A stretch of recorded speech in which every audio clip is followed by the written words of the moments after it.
पूर्व विधायकों को आने की इजाजत नहीं है। अरे ये क्या बात हुई? अगर पूर्व विधायक भी है, उत्तराखंड का है, उत्तराखंडियत के प्रति सद्भावना रखता है, हमारे भाइयों ने किया, कहीं ऐसा न हो कि इस बात से ये कोई अलग दिशा ले ले। दोस्तों नमस्कार। उत्तराखंड की ग्रीष्मकालीन राजधानी में आज स्वाभिमान महारैली भू कानून मूल निवास समन्वय संघर्ष समिति के बैनर तले संपन्न हुई। समिति ने यह निर्णय लिया था कि स्वाभिमान महारैली में वर्तमान विधायक या पूर्व विधायकों को आने की इजाज़त नहीं है, लेकिन इसके बावजूद गणेश गोदयाल इस कार्यक्रम में पहुंचे।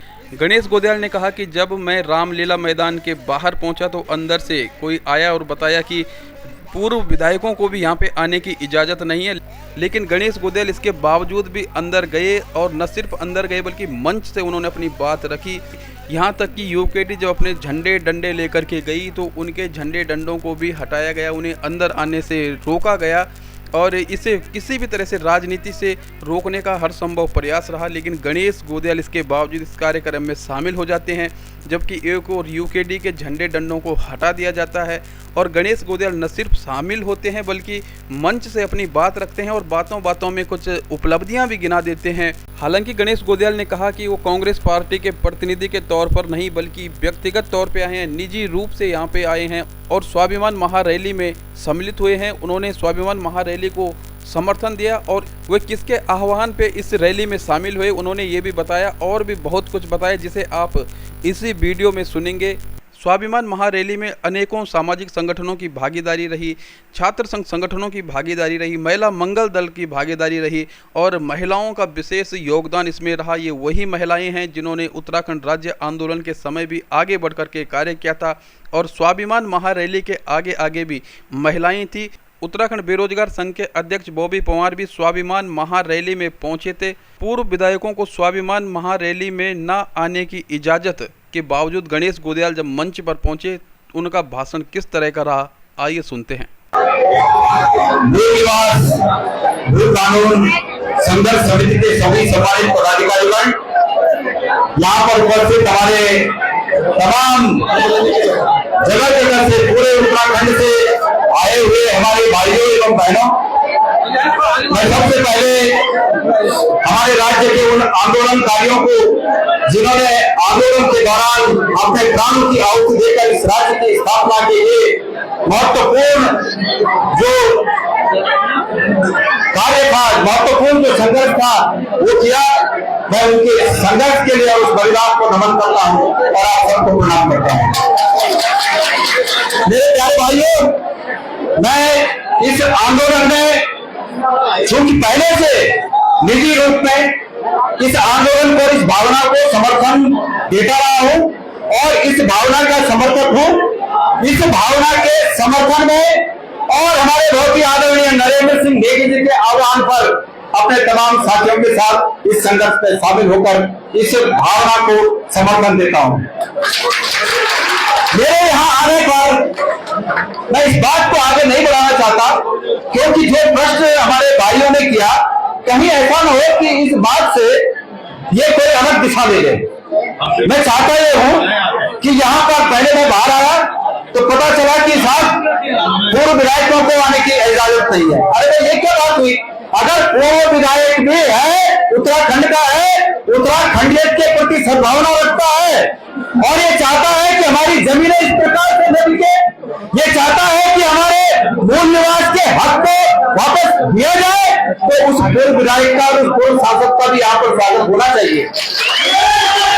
ये महत्वपूर्ण नहीं है, ये महत्वपूर्ण नहीं है, ये महत्वपूर्ण नहीं है कि हम किस दल से, कौन कौन किस दल से है। यहाँ पर भाजपा के भी लोग होंगे, यहाँ पर कांग्रेस के भी लोग होंगे, यहाँ पर यूकेडी के भी लोग होंगे, यहाँ पर ऐसे भी लोग होंगे कि जो वोट देने के टाइम मेरिट के और वोट देता है घर में देखने के टाइम भी लोग होंगे। हमें सबका समर्थन चाहिए। इस मंच पर जो इस कार्यक्रम को संचालित कर रहे हैं, आप मेरे से उम्र में छोटे हो, एक बात आपको कह देता हूँ, अगर चाहते हो कि उत्तराखंड का भला हो तो इसमें बिगाड़ मत बनाओ, इसको एक रखो और अगर एक रखोगे अगर आप ये चाहते हो कि मैंने प्रश्नों के उत्तर देने हैं तो खबरदार, ये आपका जो मकसद है, ये मकसद भटक जाएगा। क्योंकि मैं यहाँ पर पार्टी के प्रतिनिधि के रूप में नहीं आया हूँ, और अगर मैंने पार्टी के प्रतिनिधि के रूप में विमर्शी जवाब देना है तो निश्चित रूप में फिर वो कहूंगा जो पार्टी ने गैरसैंण में राजधानी बनाने की दिशा में कदम उठाए वो कहूंगा।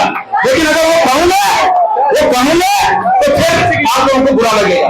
इसलिए मेरा ये अनुरोध है कि इन सब बातों से ऊपर उठकर जो नोबल कॉज, जो सर्वोत्तम कारण के लिए हम लोग यहाँ पर इकट्ठा है, उस कारण को आगे बढ़ाते हुए हमारी जमीनों को खुद करने का ये जो षड्यंत्र चल रहा है हम उसको रोक सकें, हम इस बात को, इस हक को प्राप्त कर सके कि मूल निवास हमारा अधिकार है, और उस अधिकार को जो भी सरकार होगी उन सरकारों से उस मूल निवास के अधिकार को हम देके रहेंगे।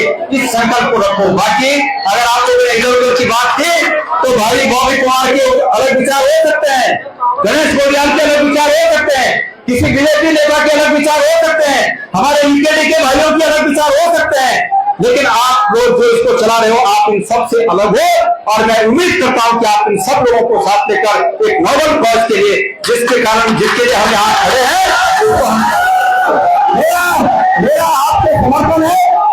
आपसे समर्थन है। और आपने चूंकि एक बात उठाई कि कांग्रेस ने क्या किया राजधानी बनाने की दिशा में या मूल निवास की दिशा में, एक मिनट, तो मैं इतना कहना चाहता हूं कि जो गैरसैंण में आज दिख रहा है वो भी आपको पता होगा किसने किया, ये भी आपको पता होगा। इसलिए मैं इसको विवाद का विषय नहीं बनाना चाहता। मैं आपके साथ कदम से कदम मिलाने को तैयार हूँ, और कोई भी व्यक्ति यहाँ पर अपनी राजनीतिक भावना को लेकर न आए, बल्कि उत्तराखंड के हित में भावना को लेकर आए। इन्हीं शब्दों के साथ मैं आप सब लोगों का धन्यवाद ज्ञापित करता हूँ। जय उत्तराखंड। गणेश गोदियाल के इस भाषण के बाद जनता काफ़ी नाखुश भी नज़र आई और कुछ लोगों ने तालियां भी बजाई। पूरे भाषण को देखने में ये लग रहा था कि कहीं ना कहीं सामने से कोई विरोध कर रहा था, और इस विरोध का यही कारण था क्योंकि गणेश गोदियाल एक लीडर हैं, राजनीतिक व्यक्ति हैं, पूर्व विधायक हैं, और पूर्व विधायकों और वर्तमान विधायकों को इस रैली में आने की अनुमति नहीं थी। इसके बावजूद गणेश गोदियाल आए, और कहीं ना कहीं यहाँ पे एक शब्द ये भी सुनाई दे रहा है कि हम उत्तराखंड के नहीं हैं क्या। काम कर रही है, हम उत्तराखंड के नहीं है। तो कुल मिलाकर के देखा जाए तो कुछ आक्रोश भी यहाँ पे देखने को मिला है, और आगे देखना होगा कि सोशल मीडिया के माध्यम से क्या क्या बयान आएंगे, क्या क्या आरोप प्रत्यारोप लगेंगे।